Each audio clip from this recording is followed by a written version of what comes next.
The battlefield had been fierce, the enemy crushed beneath Israel's charge. Jephthah, the outcast-turned warrior, had secured triumph, but only after making a vow. If the Lord gives me victory, whatever comes out of my house first shall be sacrificed. And when he returned, it was not an animal. Not a servant. It was his daughter. Would a father honor a vow that demanded his only child? Would heaven remain silent? Jephthah's daughter, Judges 11 verses 29 to 40, is one of the most tragic yet mysterious figures in Scripture. While Jephthah's victory brought relief to Israel, his vow put his only daughter at the heart of a devastating choice. She did not plead or resist but instead asked for time, 2 months to mourn what she would never have, marriage, a future, a life. Then, she returned. This story holds themes of sacrifice, devotion, and the unspoken suffering of those caught between human decisions and divine justice. Jephthah knew what it was to be abandoned. The son of Gilead, but not by a rightful wife. A child born from the arms of a harlot, cast away by his own family, left to wander in the barrenness of rejection. His brothers did not claim him. His people did not fight for him. So, Jephthah fought for himself. In the dry lands beyond Gilead's borders, where thieves and mercenaries gathered like wolves, he carved a name for himself. A warrior. A leader of men without loyalty, men who survived only by the sharpness of their blades. He had no homeland. No inheritance. Until the day his people, the very ones who had cast him aside, came seeking him. The Ammonites had come. War was at their gates, and Gilead was crumbling beneath the weight of fear. Their soldiers were strong, but their courage wavered. Their elders were wise, but their strategies failed.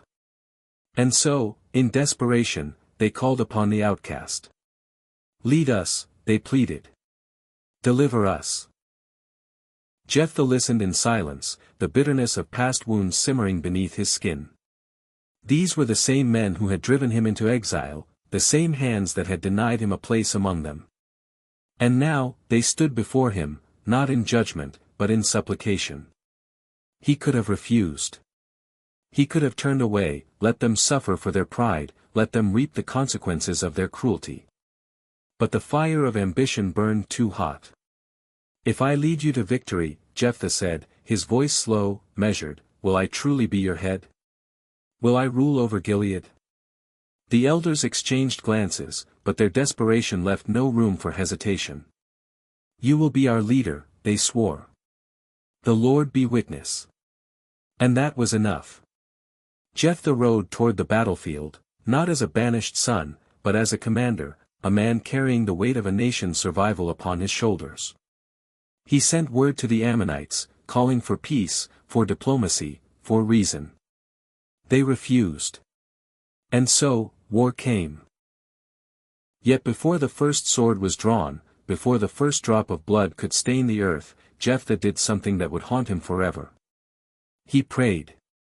Not a prayer of quiet faith, not a plea whispered in trust, but a bargain.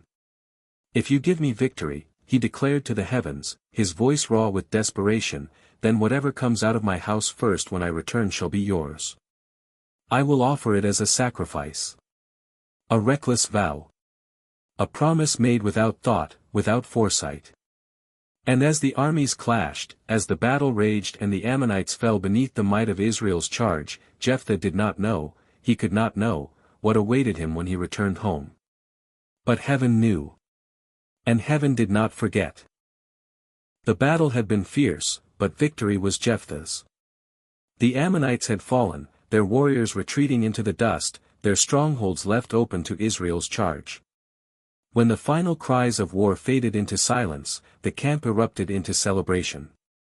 But Jephthah, though he held triumph in his hands, felt the weight of something heavier pressing against his chest. The vow. The words he had spoken, reckless and binding. He had promised God a sacrifice. Whatever came first to greet him upon his return. And now, as the road stretched before him, leading him back to his home, dread curled in the pit of his stomach. He did not know what awaited him. He did not know what the Lord had chosen. But the moment his feet crossed the threshold of his land, he saw her. His daughter. Running toward him, laughter spilling from her lips, joy lighting her face as she danced through the courtyard. She was his only child. And she had been the first to welcome him home. Jephthah's heart sank. She was not meant to be the sacrifice. She was supposed to have a future, marriage, children, a life beyond the walls of his home. But now, his reckless vow bound them both to an unthinkable fate. And heaven remained silent. His daughter, unaware of the storm in her father's eyes, twirled with delight, the sound of her tambourine ringing in the air. The victory was complete.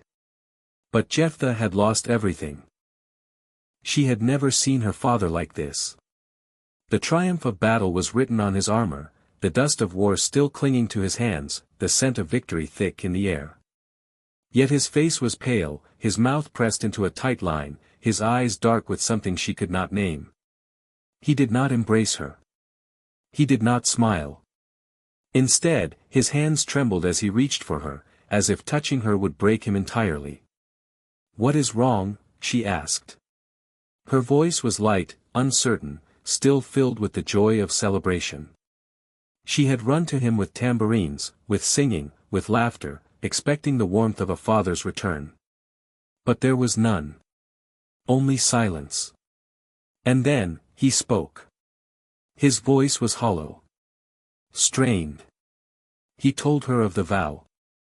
Of the words he had uttered in desperation, of the promise he had made before battle, the reckless bargain that had sealed both of their fates. Whatever came first from his house would belong to the Lord. A sacrifice. And she had been the first. She had been the chosen. The world around her blurred. The laughter, the music, the tambourines, had all vanished in an instant. "I am bound by my words," Jephthah said, his voice cracking. "I cannot take them back." She looked at him, searching for mercy. But there was none. Not from her father. Not from heaven. She did not beg. She did not fight. When Jephthah told her of his vow, when he spoke of the unbreakable promise that had sealed her fate, his daughter did not resist. She did not demand justice, did not cry for mercy, did not curse the recklessness that had cost her life before it had truly begun. Instead, she accepted it. But she had one request. "Give me 2 months," she said.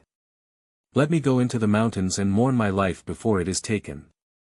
Jephthah swallowed hard, his throat tight with grief.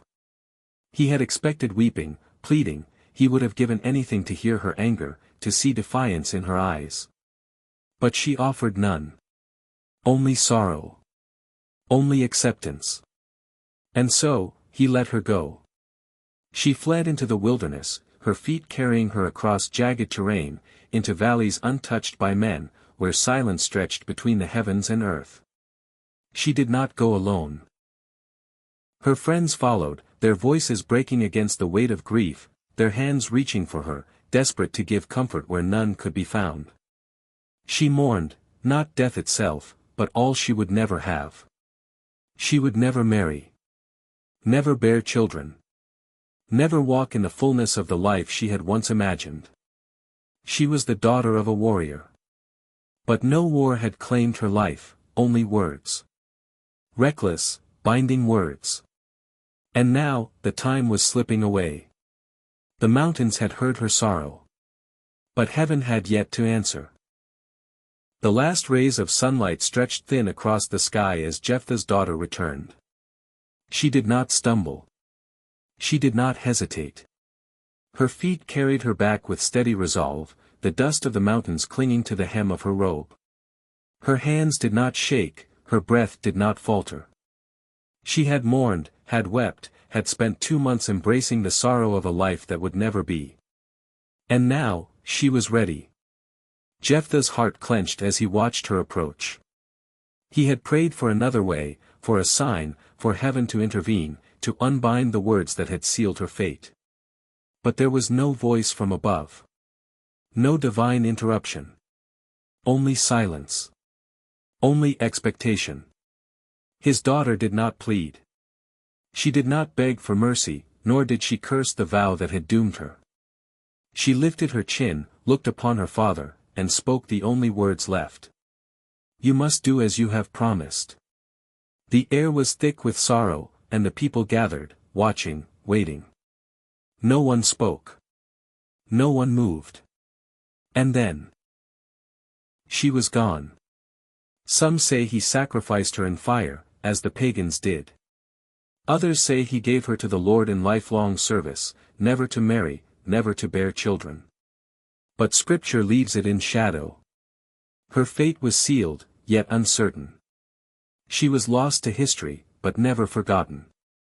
And from that day forward, Israel's daughters remembered her, mourning her sacrifice, carrying her name in solemn echoes across the years. A life undone by a reckless promise. A daughter silenced by a vow too heavy to break. Her name was never recorded. But her story never faded. He winds carried whispers. Every year, the daughters of Israel gathered to mourn. Not in celebration, not in bitterness, but in remembrance. They spoke of her sacrifice, of her innocence, of the fate sealed by a vow no one had dared to break. She had been Jephthah's victory. Yet she had paid its highest price. Her name was lost to time, never recorded in the sacred texts. But her grief was never forgotten. And so, across the generations, they sang of her sorrow, wept for her stolen future, carried her legacy in quiet echoes through the hills where she had once mourned. A promise made without thought. A life surrendered without protest. And a memory that would never fade. Jephthah had won his war, but at an immeasurable price.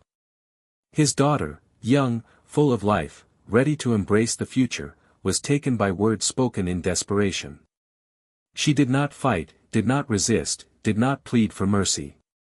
She simply accepted what had been bound by an oath to God. And in the end, heaven did not intervene. Her story stands as a solemn reminder: words carry power. Promises made in haste can change destinies. Some vows, once spoken, cannot be undone. Yet even as time faded, she was remembered. Not by the scribes who failed to record her name, but by the women of Israel who carried her sorrow across generations. Every year, they mourned her, not just for her fate, but for the silent grief she bore with dignity. She had no voice in her father's decisions. No place in history beyond the shadow of his recklessness. But she was seen. And because her story remained, we remember her. Her life was cut short by a vow no one dared to challenge, but her legacy continues. Not in battle or victory, but in the quiet strength of those who refuse to let sorrow fade into silence. How does Jephthah's vow challenge your understanding of promises before God? Pass this story on, let her memory continue beyond the pages of Scripture. What words have you spoken that hold more weight than you realized? Some stories demand remembrance. And hers is one that must never be forgotten.